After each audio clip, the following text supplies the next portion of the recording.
And ఇంకొక common గా నేను గమనించింది ఏంటంటే మోకాలు నొప్పికి కానీ మోకాలు అరుగుదలకు కానీ 90% మందికి సర్జరీలు అవసరం లేదు. బట్ స్టిల్ ఓ 10% ఆఫ్ పేషెంట్స్కి మనం సర్జరీస్ అడ్వైస్ చేస్తాం. కాకపోతే ఈ 10% ఆఫ్ కేసుల్లో కూడా ఒక 90% members they are happy. Okay, joint replacement అయినా లేదంటే ఏదైనా. ఇంకొక 10% ఆఫ్ పేషెంట్స్ వాళ్ళు అంటే కారణాలు ఏవైనా కానీ వాళ్ళు they will not be able to walk properly after surgery. దీనికి కామన్గా నేను గమనించాను. అది నేనైనా చేయొచ్చు, వేరే వాళ్ళు ఎవరైనా చేయొచ్చు. They come for opinion, second opinion అని.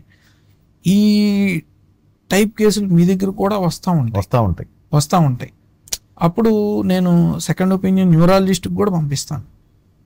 సో ఎందుకు న్యూరాలజిస్ట్ దగ్గర ఒపీనియన్ కూడా పంపిస్తున్నాను అనే దాని మీద మీరు కొంచెం లైట్ త్రో. దీనికి ముందు నేను ఒక చిన్న క్వశ్చన్ అడుగుతాను.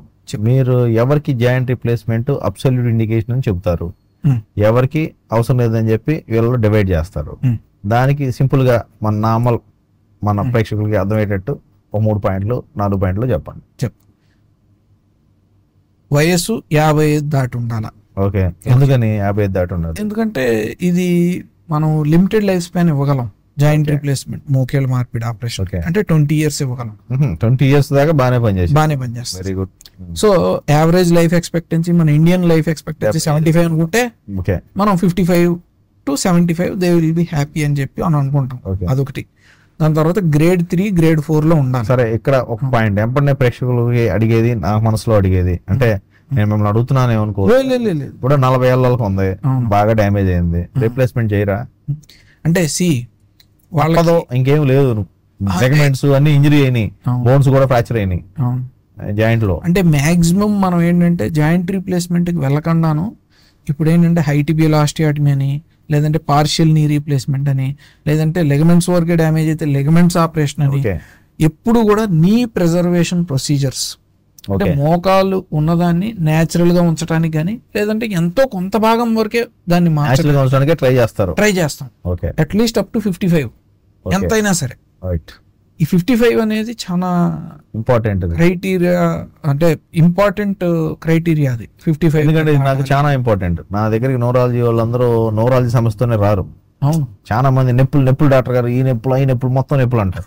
మొత్తం నొప్పులు అన్నప్పుడు 40 ఏళ్ళలో వచ్చినప్పుడు ఏదో విటమిన్ డెఫిషియన్సీయో కాల్షియం డెఫిషియన్సీయో లేకపోతే లైక్ రొమటలాజికల్ డిసీజ్ అంటే లైక్ మల్టిపుల్ బాడీ పెయిన్స్ ఇక్కడ వచ్చినప్పుడు జాయింట్ రిప్లేస్మెంట్ చేయించుకోమంటారా అని అడిగారు అనుకో, జస్ట్ మీరు చెప్పిన దానికి అదొక్కటి మనం 55 years దాకా లాగొచ్చు అనేది లాగొచ్చు.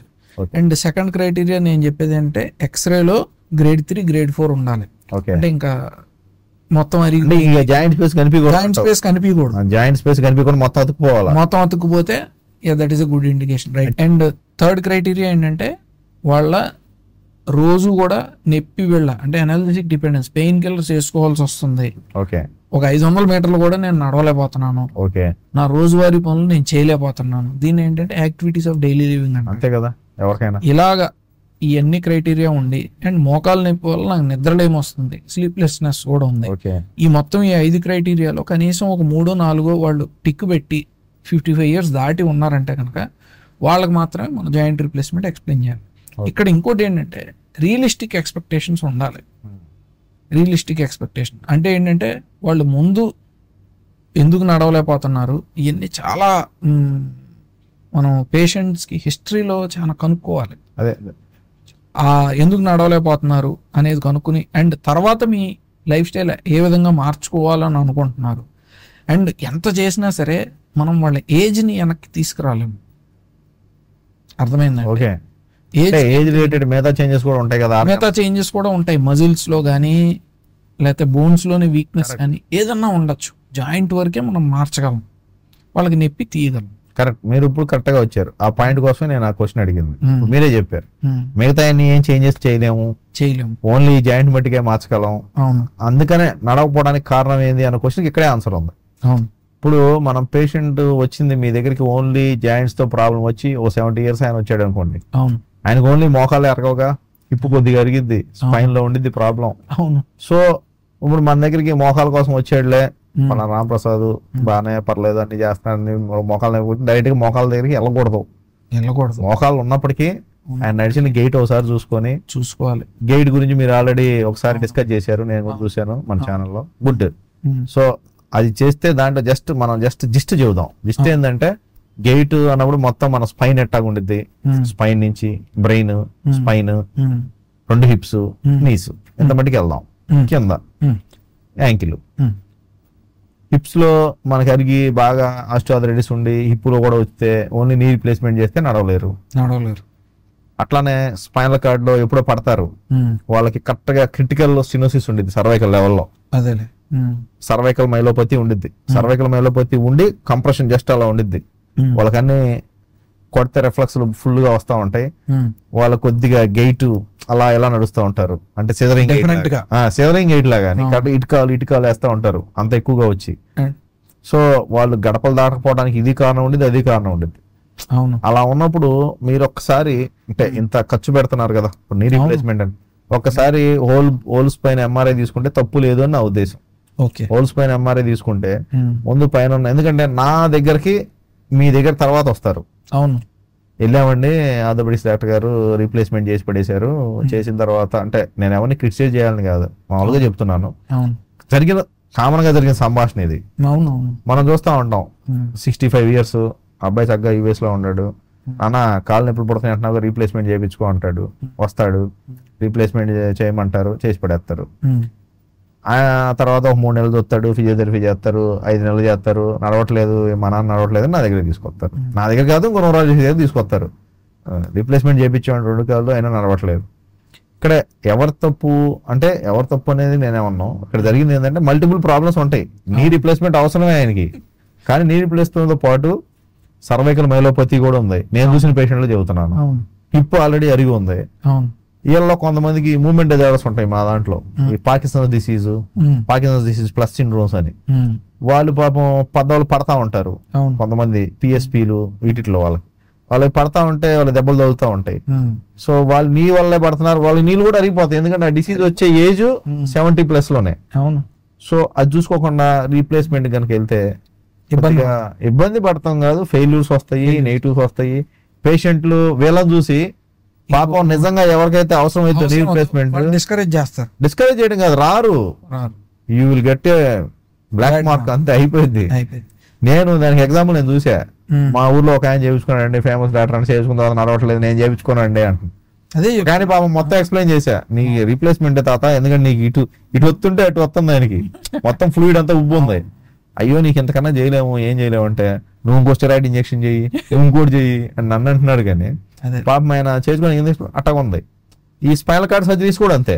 ఇప్పుడు ట్రామా జరిగిద్ది అంటే ఇవన్నీ ఎందుకు డిస్కస్ చేస్తున్నాం అంటే వాట్ ద థింగ్స్ నెక్స్ట్ అనేది. అంటే మనం పోడ్కాస్ట్ లో కొద్దిగా అలా వెళ్ళిపోతున్నాం, బట్ కంక్లూజన్ చేస్తున్నాం, కంక్లూజన్కి వస్తున్నాం చివరిలో. కాబట్టి పెద్ద ఇబ్బంది ఏమి ఉండదు. అంటే ప్రేక్షకులు మరీ ఇది కాకుండా కంక్లూజన్కి వస్తున్నాం, ఎక్స్ట్రా నాలెడ్జ్ కాకుండా. మన ఉద్దేశం ఏంది, మెయిన్ నీ రీప్లేస్మెంట్ సర్జరీ ఎందుకు ఫెయిల్ అవుతుంది. ఫస్ట్ సెలక్షన్ ఆఫ్ క్యాండిడేట్, మీరు చెప్పినట్టు right selection of candidate, realistic expectation ఉంటే రెండోది 99% రిజల్ట్ ఇవ్వచ్చు. కరెక్ట్. నేను చెప్పే చేసే ముందు పైనది కిందది రెండు చూసుకోవాలి. ఇవాళ చెప్తాను, ఇవాళ ఓపీడీలోనే యాక్చువల్లీ ఒక 70 years ఫీమేల్ వచ్చారు. వాళ్ళ ఇంటి పక్కన వాళ్ళు చేశాను, బాగున్నది. ఆవిడ ఎక్స్రేలు పట్టుకుని మీరు చెప్పినట్టే మా అబ్బాయి యూఎస్ లో ఉన్నాడండి, చేయించుకోమంటున్నాడు అని వచ్చారు. వచ్చి ఇక్కడ చిన్న దెబ్బ ఉంది, ఇక్కడ ఎర్రగా ఉంది, ఇక్కడ ఉంది సార్, ఈ మోకాళ్ళ నొప్పుల వల్లనే సరిగ్గా నడవలేకపోతున్నాను, గడిగడికి కింద పడిపోతున్నానని చెప్పింది. గడిగడికి కింద పడిపోతున్నానని చెప్పింది. నాకు మొత్తం ఎక్స్రేలు చూశాను, అన్నీ చూశాను. ఆమంతటా ఆమె హిస్టరీలో ఇది చెప్పింది. అది చెప్పిన ఏమంటే నేను ఫస్ట్ థింగ్ ఏంటంటే అక్కడ స్టార్ మార్క్ వేసి హిస్టరీ ఆఫ్ రిపీటెడ్ ఫాల్స్ అని చెప్పి పెట్టాను. Very good. ఎందుకనంటే అక్కడ మోకాళ్ళ నొప్పుల వల్లను మోకాళ్ళ అరుగుదల వల్ల పడట్లేదు, అవును, దానికి ఏదో కారణం ఉంది. అంతే, అది మాదే, అది న్యూరాలజీ ప్రాబ్లం ఉంది ఆమెకి. మనం ఏంటంటే నీ రీప్లేస్మెంట్ చేసేసి మోకాళ్ళ నొప్పులు తగ్గించేసినా ఆమె గడిగడికి పడిపోతా ఉంటే రిజల్ట్ ఇక్కడ రాదు. ప్లస్ ఆమె ఇంకేదో ప్రాబ్లం లోకి ల్యాండ్ అయిపోతారు. ఇరిగింది అనుకోండి, ఇంకా డేంజర్ కదా, అది చాలా డేంజర్. అది మెయిన్ ఇంపార్టెంట్. అది అందుకనే ఏంటంటే ప్రాపర్ ఒక హ్యూమన్ బీయింగ్ ని, అంటే ఒక పేషెంట్ లో వచ్చినప్పుడు పైనుంచి కిందకి ఒక డీసెంట్ గా ఒక ఎగ్జామినేషన్ మనం చేయగలిగా ఉండాలి వితిన్. ఎందుకంటే మనకి 5 minutes లోనే అయిపోయింది. అది ఇట్ కమ్స్ విత్ ఎక్స్పీరియన్స్ అంతే. అది ఎక్స్పీరియన్స్ ఉంటది, మన పుస్తకాల్లో కూడా ఉండవు. పుస్తకాల్లో అట్లా ఎందుకు ఇస్తారు, ఎవరు కదా. బట్ పేషెంట్ వచ్చినప్పుడు ఎంపీ డైరెక్ట్ వెళ్ళటం కాదు కదా, నెంబర్ ఆఫ్ పేషెంట్ చూడటం. ఏంటంటే హిస్టరీలో కొన్ని పాయింట్స్ మీరు చెప్పినట్టే ఎక్స్ట్రాగా కొన్ని సిమ్టమ్స్ చెప్తారు. అక్కడ మనం చెవి కొద్దిగా కాన్సన్ట్రేట్ చేసి ఉంటే కనుక నాకు అదే అనిపించింది. వాళ్ళ పాడ్కాస్ట్ వాళ్ళు సాయంత్రం ప్లాన్ చేసినప్పుడు, వా ఇది కరెక్టే, ఇది హిస్టరీ ఆఫ్ రిపీటెడ్ ఫాల్స్ చెప్తున్నారు, ఇది నీ రీప్లేస్మెంట్ ప్రయారిటీ కాదు. మేబీ ఆ న్యూరలాజికల్ ప్రాబ్లం అంతా సెట్ అయిన తర్వాత 6 నెలలకు సంవత్సరానికి చేయించుకోవచ్చు. ఇదేమి ఎమర్జెన్సీ కాదు, ఇది emergency. History of repeated falls, ఈ న్యూరలాజికల్ ప్రాబ్లమ్స్ అనేవి ఉన్నాయి చూడండి, they are an emergency. Correct, definitely. And ఇంకొక ఎగ్జాంపుల్ కూడా చెప్తాను నేను, వాళ్ళకి చెప్పినా సరే. మా శ్రీనివాస్తో కూడా ఒక పాడ్కాస్ట్ చేసినప్పుడు ఇదే ఉదాహరణ, వాడు నేను కంక్లూజన్కి వచ్చింది. ఒక పైప్ ఉంటుంది, పైనుంచి కిందకి చిల్లులు పడ్డాయి. పై చిల్లు ముందు పూడుస్తామా, కింద చిల్లు ముందు పూడుస్తామా? అంతేగా. పై చిల్లు పూడ్చిన తర్వాత కింద చిల్లు రావాలి. నువ్వు కింద చిల్లు పూడి చేసినా సరే పైనుంచి కారుతూనే ఉంటది, నీకేమో కిందకి నీళ్లు రావు, అంతే, నీకు రావు. అది కాబట్టి అంటే brain, spinal card first treatment, ఆ తర్వాతే ఇప్పు, తర్వాత ఇది జస్ట్ ఓరగా జస్ట్ ఒకసారి ఐడియా ఉందంటే జస్ట్ నువ్వు చేసే ముందు ఒక్కసారి థింకింగ్, లేకపోతే నీకు బిజీగా ఉంది ఒక కన్సల్టేషన్ పడి పర్లేదు ఒకసారి చూసి ఓకేనా, ఏం లేదుగా ఇబ్బంది చేస్తే చాలు.